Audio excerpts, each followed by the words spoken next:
이야기 철학 동화 공정성에 관한 이야기. 판사님 만세!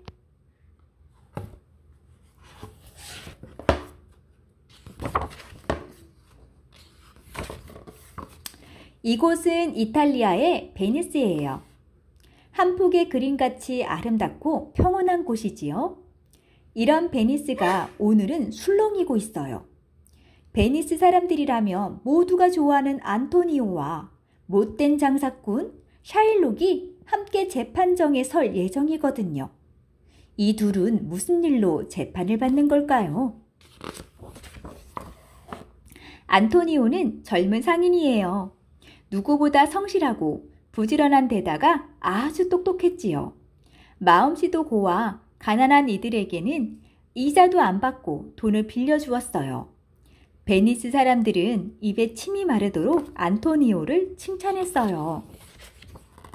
하지만 샤일록은 돈을 빌려주고 아주 비싼 이자를 챙겨 부자가 된 사람이지요.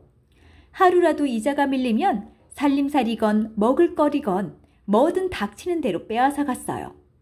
저런 몹쓸 장사꾼 같은 이라고. 그러게 피도 눈물도 없다니까.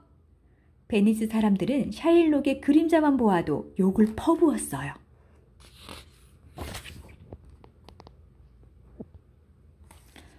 안토니오와 샤일록이 재판을 받게 된 것은 안토니오의 친구 바사니오 때문이에요. 바사니오는 포쇼라는 아가씨와 결혼하고 싶었지만 돈이 없었어요. 바사니오는 친구 안토니오에게 도움을 청했어요. 바사니오, 걱정 말게. 내가 꼭 돈을 마련해 주겠네. 하지만 안토니오 역시 장사할 물건들을 사느라 돈을 다 써버린 뒤였지요. 안토니오는 고민 끝에 샤일록을 찾아갔어요. 3,000 덕헌만 빌려주시오. 곧 장사를 시작해 돈을 갚겠소. 샤일록은 안토니오를 늘 눈의 가시처럼 여겨왔어요. 안토니오 때문에 자신이 고약한 장사꾼 취급을 받았으니까요. 어쩌면 이 녀석을 혼내줄 기회가 온 건지도 몰라. 샤일록은 안토니오 앞에 계약서 한 장을 내밀었어요. 석 달 안에 돈을 갚지 못하면 가슴살 1파운드를 내놓는다는 내용이었지요. 이때 바사니오가 문을 박차고 들어왔어요. 안 돼! 안토니오! 하지만 안토니오는 이미 결심을 했지요. 바사니오, 물건 실은 배만 들어오면 빌린 돈을 갚을 수 있어. 걱정 마. 안토니오는 계약서에 서명했어요. 어느 눈부신 여름날 바사니오와 포셔는 아름답고 행복한 결혼식을 올렸어요. 바사니오, 축하하네. 포셔, 행복하게 잘 살아요. 안토니오, 모두 자네 덕분일세. 정말 고마워. 그런데 얼마 뒤 바사니오에게 편지 한 통이 날아왔어요. 바사니오의 물건을 실은 배가 폭풍을 만나 바닷속으로 가라앉았고 안토니오는 샤일록에게 빌린 돈을 갚지 못해 감옥에 갇혀 있다는 것이었어요. 바사니오는 급히 베니스로 떠났어요. 바사니오가 도착했을 때 재판정은 사람들로 북적거렸어요. 재판이 시작되자 판사가 물었지요. 샤일록, 계약서대로라면 안토니오의 가슴살을 떼어내야 하는데 그러면 안토니오는 목숨을 잃게 됩니다. 안토니오를 용서할 생각은 없습니까? 그러자 샤일록은 망설임 없이 대답했어요. 판사님, 저는 계약서대로 하겠습니다. 판사는 다시 물었어요. 빌린 준 돈의 3배를 받고 용서해주면 어떻겠습니까?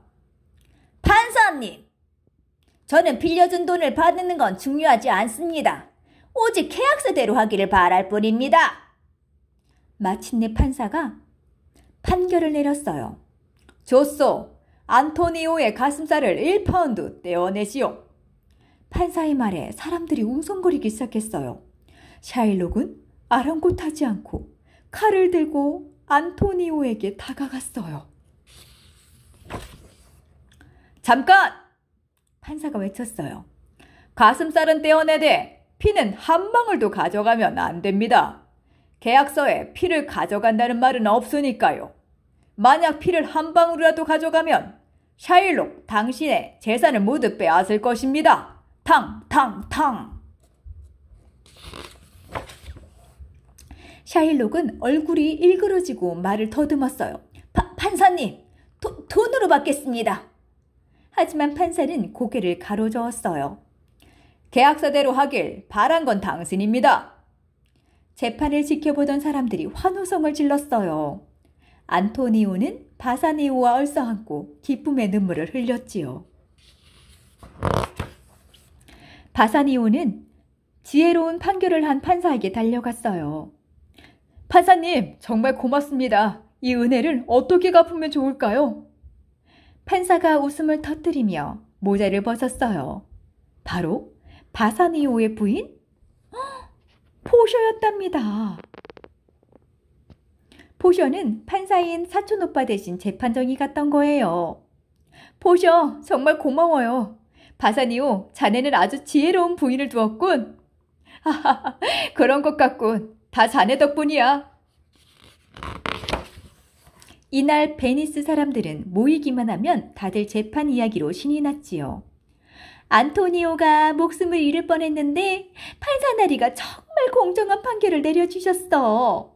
그러게 말이야. 사람 떼어가되 피는 흘리지 않게 하라니. 세상에 그보다 더 지혜로운 판결이 어디 있겠나? 자, 이 책의 지금 원작은요, 세익스피어의 베니스의 상인이라는 책이래요. 판사님 만세의 원작은 영국의 세익스피어가 쓴 베니스의 상인이에요. 셰익스피어는 세계적으로 유명한 극작가로 로미오와 줄리엣, 햄릿, 맥베스 등 유명한 작품들을 썼어요. 베니스의 상인은 1596년에 쓴 희극으로, 희극은 인간과 세상의 문제점들을 유쾌하게 풀어낸 관객들에게 웃음을 주는 연극이에요. 베니스의 상인은 이탈리아의 도시인 베네치아를 배경으로 이야기가 펼쳐져요. 베네치아는 도시를 가로지르는 운하가 있어 물의 도시라 불리며 영어로는 베니스라고 하지요. 셰익스피어는 이탈리아의 옛날 이야기를 모아 이 작품을 썼다고 해요. 베니스의 상인은 주인공 안토니오와 바사니오의 우정, 바사니오와 포셔의 사랑, 포셔의 사랑과 결혼 등을 중심으로 아름다운 이야기가 펼쳐지지만 그 속에는 당시 영국 사람들이 유대인에게 가졌던 좋지 않은 감정이 담겨 있어요. 당시 영국 사람들은 유대인들이 수단과 방법을 가리지 않고 돈을 버는 탓에 자신들이 점점 살기 어려워졌다고 원망하는 마음을 갖고 있었거든요. 베니스의 상인에서 피도 눈물도 없을 것 같은 못된 상인으로 나오는 샤일록이 바로 유대인이지요. 그러니 안토니오와 샤일록의 재판에서 샤일록이 지고 재산도 빼앗기는 처지가 되었을 때 연극을 보며 당시 영국 사람들이 얼마나 즐거워했을지 상상할 수 있겠지요. 생각을 조금 더 해볼까요? 공정하다는 것은 무엇일까요? 빵 하나를 두 사람에게 반으로 똑같이 나눠주는 것은 공평하다고 해요.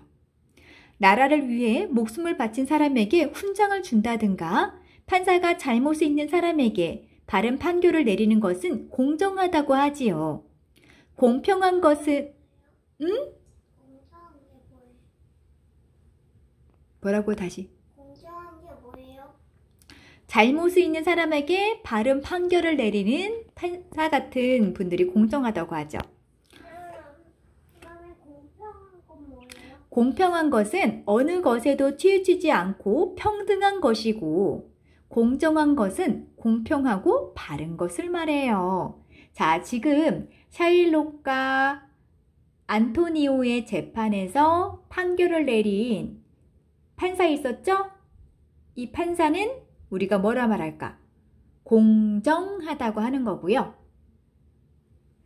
엄마가 지우랑 주인한테 빵 줄 때 똑같이 주죠. 그런 거를 공평하다고 하는 거예요. 자, 판사님 만세에서 단순히 공평한 것만 생각한다면 안토니오는 샤일록에게 죽음을 당했을 거예요. 샤일록의 돈을 갚지 못하면 살을 떼어 주기로 안토니오가 약속했으니 그 약속대로 지켜야 공평한 것이지요. 하지만 샤일록이 처음부터 나쁜 의도를 가지고 있음을 알았던 판사는 샤일록의 잘못을 바로잡기 위해 공정한 판결을 내리지요. 판사님 만세의 판사처럼 모든 사람이 공정하게 일을 처리하면 피해를 보는 사람이 적어지고 가치관이 바로 선 사회가 될 수 있어요. 하지만 공정하기란 말처럼 쉽지 않아요. 상황에 따라 잘 따져볼 줄 아는 지혜와 남을 배려하는 마음이 필요하거든요. 모든 사람에게 높은 이자를 받은 샤일록과 달리 안토니오가 가난한 사람에게는 이자를 받지 않은 것처럼 말이에요. 오늘 이야기 여기서 끝. 잘 자.